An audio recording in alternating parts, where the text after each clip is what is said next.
Assalamualaikum warahmatullahi wabarakatuh. Selamat pagi, selamat berjumpa kembali dalam pelajaran Akidah Akhlak. Semoga tetap semangat dan sehat selalu. Kali ini kita akan belajar tentang adab ke kamar mandi dan berpakaian. Dan sebelum belajar, marilah kita berdoa terlebih dahulu. A'udzu billahi minasyaitonir rajim. Bismillahirrahmanirrahim. Rabbi zidni ilma warzuqni fahma waj'alni minas sholihin. Ya Allah, tambahkanlah aku ilmu dan berilah aku kemampuan untuk memahaminya dan jadikanlah aku termasuk golongan orang-orang yang soleh. Dahulu tentang adab kamar mandi. Bagaimana sih adab ke kamar mandi menurut Islam? Dan bagaimana adab mandi menurut Islam? Nah, adab ke kamar mandi dalam Islam dan dalilnya. Seorang muslim harus memiliki adab saat ke kamar mandi. Berikut beberapa adab ke kamar mandi. Yang pertama, berdoa sebelum masuk kamar mandi. Kita harus membaca doa sebelum masuk kamar mandi. Rasulullah Shallallahu Alaihi Wasallam bersabda, "Satru ma baina a'yunil jinni wa aurati bani dama idza dakhala ahaduhumul khala'a an yaqula bismillah." Artinya, penghalang antara pandangan jin dan aurat manusia adalah jika salah seorang di antara mereka memasuki kamar mandi, lalu dia mengucapkan bismillah.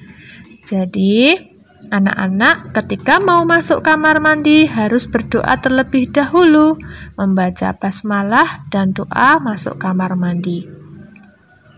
Sabda lain dari Rasulullah Sallallahu Alaihi Wasallam, "Kana Nabiyyu Sallallahu Alaihi Wasallam idza dakhala khala'a qala Allahumma inni a'udzubika minal khubuthi wal khaba'is." Artinya, Rasulullah ketika memasuki jamban, beliau ucapkan, "Allahumma inni a'udzubika minal khubuthi wal khaba'is." Artinya, ya Allah, aku berlindung kepadamu dari setan laki-laki dan setan perempuan. Hadis riwayat Bukhari Muslim. Nah, nanti di rumah tugasnya anak-anak menghafalkan doa masuk kamar mandi. Ya, seperti hadis yang telah diriwayatkan tadi oleh hadis Bukhari Muslim. Yang doanya adalah Allahumma inni a'udzubika minal khubusi wal khaba'is. Seperti itu ya. Itu adalah adab pertama masuk kamar mandi. Nah, adab yang kedua adalah dengan cara mendahulukan kaki kiri. Rasulullah Shallallahu Alaihi Wasallam mengajarkan agar mendahulukan kaki kiri saat masuk kamar mandi. Mengapa? Karena kamar mandi melambangkan tempat yang kotor. Sebaliknya, saat keluar dari kamar mandi, gunakanlah kaki kanan. Seperti yang diriwayatkan oleh hadis Bukhari Muslim. Kanan nabiyyu yu'jibuhu tayammunu fi tana'ulihi wa tarajjulihi wa tuhurihi wa fi sa'nihi kullih. Yang artinya, Nabi Shallallahu Alaihi Wasallam lebih suka mendahulukan yang kanan ketika memakai sandal, menyisir rambut, ketika bersuci, dan dalam setiap perkara yang baik-baik. Hadis riwayat Bukhari Muslim. Seperti itu ya anak-anak. Adab yang ketiga adalah tidak berlama-lama di kamar mandi. Kita tidak dianjurkan untuk berlama-lama di kamar mandi. Setan suka berada di kamar mandi, sehingga setan suka menggoda manusia agar berlama-lama di sana. Dari Zaid bin Arqam radhiyallahu anha, Nabi bersabda, "Sesungguhnya toilet itu dihadiri setan. Hadis riwayat Ahmad, Abu Daud dan disahihkan oleh Syu'aib al-Arnaud.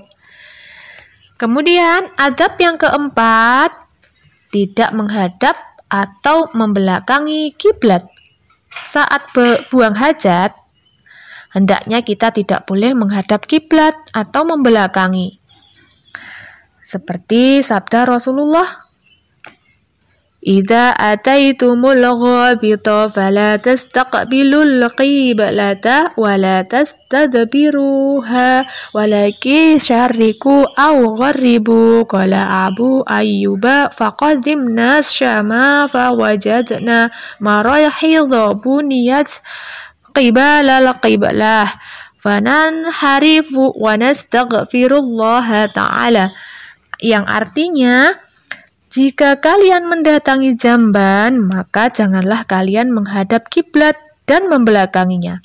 Akan tetapi, hadaplah ke arah timur atau barat. Abu Ayyub mengatakan, dulu kami pernah tinggal di Syam. Kami mendapati jamban, kami dibangun menghadap ke arah kiblat. Kami pun mengubah arah tempat tersebut dan kami memohon ampun kepada Allah Ta'ala. Hadis riwayat Bukhari Muslim. Jadi anak-anak ketika membuang air besar, ya, itu tidak boleh membelakangi kiblat, ya, atau tidak menghadap kiblat, seperti itu, ya. Kemudian yang kelima, adab yang kelima ketika ke kamar mandi, yaitu tidak beristinja dengan tangan kanan. Islam menganjurkan pemeluknya untuk beristinja menggunakan tangan kiri. Beristinja itu apa, anak-anak?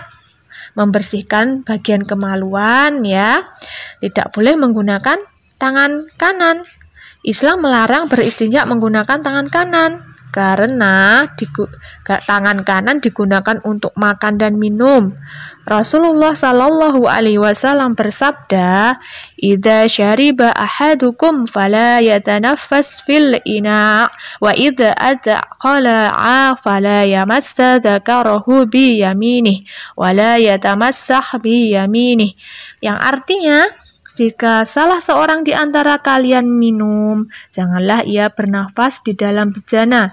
Jika ia buang hajat, janganlah ia memegang kemaluan dengan tangan kanannya. Jangan pula ia beristinja menggunakan tangan kanannya.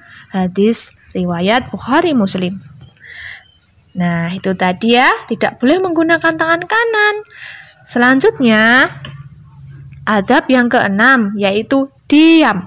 Hendaknya bersikap diam saat berada di kamar mandi, apalagi sampai bernyanyi. Tidak boleh ya anak-anak. Jika ada yang memberi salam, kita sebaiknya tetap diam. Dari Ibnu Umar radhiyallahu anhu, Rasulullah Shallallahu Alaihi Wasallam berkata, "Anna rajulan marra wa Rasulullah yabulu fasallama falam yarudda alaih." Yang artinya, saat Rasulullah sedang buang hajat kecil, ada seseorang yang berjalan di sekitarnya. Orang tersebut lalu mengucapkan salam, namun beliau tidak membalasnya. Hadis riwayat Muslim. Berikutnya, adab ke-7, berdoa sesudah keluar kamar mandi. Keluar kamar mandi, kita juga harus berdoa. Dari Aisyah radhiyallahu anha, beliau berkata, "Anna nabiyya kana idza kharaja minal aghaiti qala ghufranak." Artinya, Nabi Shallallahu Alaihi Wasallam biasa setelah beliau keluar kamar mandi, beliau ucapkan ghufranaka. Ya Allah, aku memohon ampun kepadamu. Hadis riwayat Abu Daud, At-Tirmizi, Ibnu Majah, dan Ad-Darimi. Itulah beberapa adab ke kamar mandi. Kita harus mengetahui dan mempraktikkannya. Nah, anak-anak nanti di rumah juga harus mempraktikkannya di rumah. Ketika keluar kamar mandi juga harus berdoa. Doanya seperti apa? Doa keluar kamar mandi boleh menggunakan doa sesuai yang diriwayatkan hadis tadi dengan bacaan ghufranaka. Nah, selain itu juga bisa menggunakan doa alhamdulillahilladzi adhaba anil adha wa'afani. Segala puji bagimu ya Allah yang telah menghilangkan rasa sakitku dan menyehatkanku. Seperti itu ya anak-anak. Sekarang kita bahas tentang adab mandi. Mandi adalah membersihkan badan dari kotoran. Mandi harus menggunakan air bersih. Mandi sebaiknya di pagi dan sore hari. Mandi 2 kali sehari. Tujuan mandi adalah menjaga kebersihan diri. Adab mandi diantaranya yang pertama, masuk kamar mandi mendahulukan kaki kiri. Yang kedua, berdoa sebelum masuk kamar mandi. Tadi apa doanya? Ingat ya. Doanya adalah Allahumma inni a'udzubika minal khubusi wal khaba'is. Ya Allah, aku berlindung kepadamu dari godaan setan laki-laki dan setan perempuan. Nah, adab yang ketiga yaitu menghemat air. Yang keempat, adabnya mengambil air dan menyiram dengan perlahan-lahan. Yang kelima, menggunakan sabun mandi dengan hemat. Yang keenam, menggosok gigi dengan pasta gigi yang baik. Yang ketujuh, tidak berbicara dalam kamar mandi. Yang kedelapan, mendahulukan kaki kanan saat keluar dari kamar mandi. Yang kesembilan, berdoa setelah keluar dari kamar mandi. Itulah adab-adab mandi. Sekarang kita bahas adab berpakaian. Berpakaian adalah menggunakan pakaian untuk melindungi tubuh dari sengatan matahari dan kotoran. Pakaian yang dipakai harus bersih dan rapi. Berpakaian bersih dan rapi dilakukan setiap pagi dan sore. Tujuan berpakaian adalah menutup aurat. Adab berpakaian diantaranya adalah yang pertama, memakai pakaian mendahulukan anggota tubuh yang kanan. Doa memakai pakaian. Allahumma inni as'aluka min khairihi wa khairi ma huwalah. Dan doa melepas pakaian. Bismillahilladzi la ilaha illahu. Nah,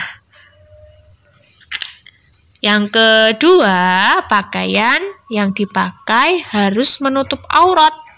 Yang ketiga, pakaian yang dipakai harus bersih dan rapi. Nah, anak-anak, seperti itulah adab berpakaian.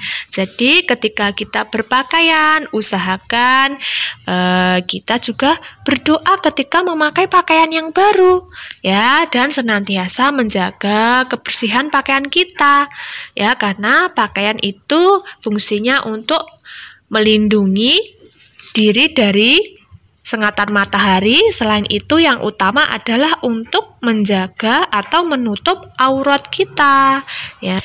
Nah, sekarang tugasnya anak-anak nanti mengerjakan latihan soal halaman 43 sampai 44 ya. Nomor 1 sampai 5 dan yang isian singkat nomor 1 sampai 10 boleh dikerjakan di buku tulis supaya bisa jadi 1 lembar. Nah, itulah materi yang bisa Bu Guru sampaikan hari ini. Semoga bermanfaat dan nanti di rumah dipraktekkan ya untuk doanya ketika ke kamar mandi dan berpakaian.